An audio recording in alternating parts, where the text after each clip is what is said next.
welcome to my review of Tomb Raider. Directed by Uthaug, if that's how you pronounce that name. Starring Alicia Vikander as Lara Croft. So, Tomb Raider. I have reviewed the two Angelina Jolie films on my channel, so if you want to hear my thoughts on them, you can check them out. So, the basic plot of this Tomb Raider is that, obviously, centers around a young Lara Croft, who is led to believe her father is dead. There will be full spoilers in this review. And she finds some of his old work, his old projects, into this Japanese artifact, and she goes to this guy called Lu Ren, who runs this boat in Japan, and they travel to this island to find it, and also to try and find her father. And they're up against this villain who is under the name of Vogel,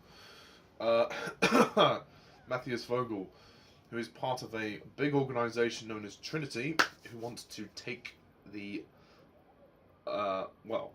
find the the goddess inside the coffin, because, well, they want to make money. So that's essentially the basic gist of the plot. You get the idea. You kind of know what Tomb Raider's about. So, Tomb Raider. This is a very interesting film. Sorry if I didn't explain the plot very well, but I was quite surprised by this movie. It's a very different film to what I had initially expected. Forget everything you think you know about Tomb Raider. Forget the Angelina Jolie movies. This is a very different film. And you know what? I think it's really great. It's a great movie. I really enjoyed this film. I don't get the hate for it. I don't understand why people aren't liking it. For me, it's one of the better video game movies to come out in recent years. I mean, it fucking kicks Assassin's Creed out of the water. And I really liked the story, the way they told the story. And what impressed me, and what I didn't expect out of this movie, was the heart. It has a beating heart. The relationship between Lara and her father is the beating heart of this film. And any scene with those two is brilliant. Whether it be the flashback scenes, whether it be the scenes on the island, those scenes are brilliant. And for me, it was very easy to invest in this movie emotionally because of that. And I was very, very impressed by that. And they have a nice relationship. And the fact that he kept doing this and he called her Sprout, that was lovely. I think that, I mean, this is, I mean, while it's not a perfect movie, I think there's a lot of good stuff here. Alicia Vikander is Lara Croft. Alicia Vikander is Lara Croft. She is great in this film.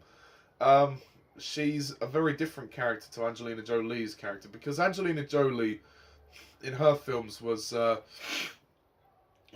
she was pre-established, so they didn't really go into her origins too much in those films. With this one, this is her origin. This is like Lara Croft begins. And Alicia Vikander is a great actress. I think she's from Sweden, so she puts on a sort of an English accent. And her English is very good. She's utterly compelling, utterly convincing. She's a beautiful girl. I mean, wow, she is so good looking.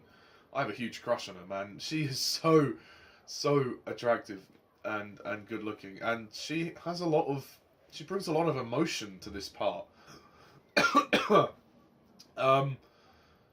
And I really like her. And the fact that we go from her being a normal girl in London, like in the beginning of the movie, she's in London. She's a kind of a late teenager. She's like 20 years old. She's kind of hanging around. She's on her bike, riding around. And then she kind of gets caught up in all of her father's previous work. And she goes from becoming a young girl to a young woman. She becomes a woman by the end of the film, and we see her in the outfit with the leather jacket and the jeans and then the 2 guns, you know. So she really goes through a big arc, a big change in this film, and that's very impressive. Dominic West plays her father, Lord Richard Croft. He's in the movie a lot more than I thought he was going to be, and he's very good. And I particularly like his final scene with her when he tells her to go after Vogel, and he has to sacrifice himself because he's got the disease, which is like kind of a plague disease, which was very interesting. And that scene was very good. The finale of the film was great. It's emotionally powerful and pretty action-packed too. Walton Goggins plays Matthias Vogel, the villain. Whilst Goggins gives a good performance, the character just is nothing really. I know he's part of a bigger set of villains, but I just don't really think that the villain gave much of an impact. Well, he gave a fair amount of impact. He's not a bad villain. He's just not particularly good, I don't think. He's just kind of nothing. Like the scene when we first see him, we know he's a villain, and we know that, oh, okay, he thinks that he's killed Lara's father, and he says that to her immediately when we meet him. So that's very interesting. We have Daniel Wu as Lu Ren. He's very good. He's a good character in this film. Kristen Scott Thomas plays the very small part of Anna Miller. We find out she's not all she seems to be. If you know your Tomb Raider games, you know that she is not all that she seems to be. And Derek Jacobi has a cameo role, Mr. Yaff, which is interesting. So yeah, those are the main people in the cast. The film is great fun. It romps along. It has a tremendous amount of heart. And when the action is there, it's awesome. It's not the most action-packed video game film, which is one I was quite surprised at. Is that it isn't as action-driven as I had initially thought it was going to be. But don't let that put you off. There's a great shipwreck scene, which is cool. There is a lot of action, but it all comes in sort of very briefly. The finale is the best action scene of the film. It's very intriguing as well, and I like the section, the third act, when they actually go into the tomb, and then we see they have to solve this color puzzle, which is a very interesting moment, a very intense moment, and the actual final confrontation between Vogel and Lara is a very good one.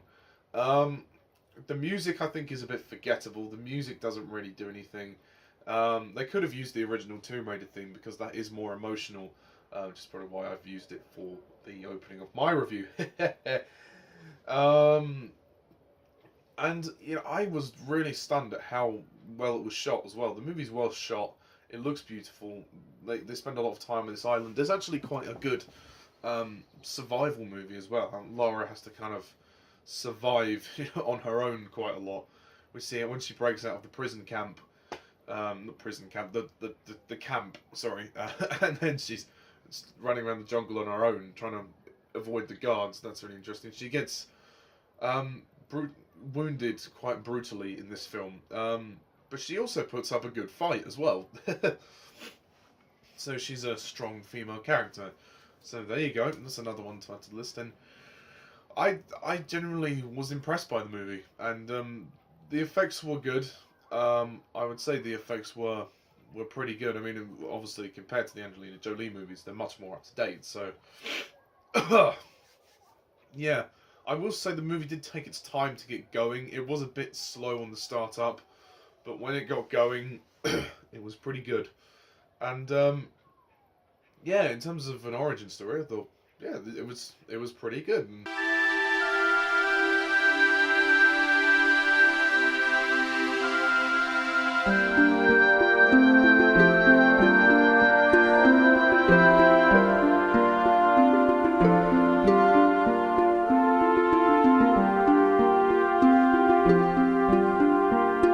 I would recommend people to go and see it because I think there's a lot in there for people, and I think Alicia Vikander is a great Lara Croft, and I think that they should make a sequel to this because with all these like adventure franchises that we've had, and now they're planning to, recycle Indiana Jones for a fifth time.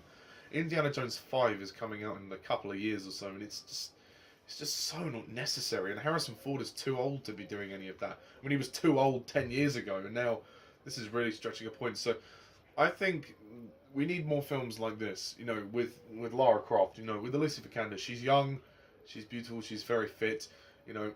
We need to kind of have a change up a little bit. And I think there's nothing wrong with having a woman in the forefront. And I think, I'd love to see more Tomb Raider movies with her. I think she would be a great, person to helm this franchise. And I think we need, you need to give her a chance. Give her a chance to really shine in the spotlight. So that's pretty much all I've got to say about Tomb Raider. And also I appreciated the cameo by Nick Frost. That was a fun moment. I might consider going to see the movie again, actually, because it surprised me. But yes, that is it for now, guys. Stay tuned for future reviews. I am going to be reviewing Pacific Rim and its sequel, Pacific Rim Uprising, as well. Those two reviews will be coming soon. I will also review Harry Potter and the Goblet of Fire. I've yet to put that up. And then I'm going to continue the Doctor Who reviews. So there's a lot to look forward to. And yeah, that's pretty much it. So thank you guys all for watching, and as always, I'm Mr. TARDIS11. See ya. Oh yeah, and my MCU ranking is coming very soon.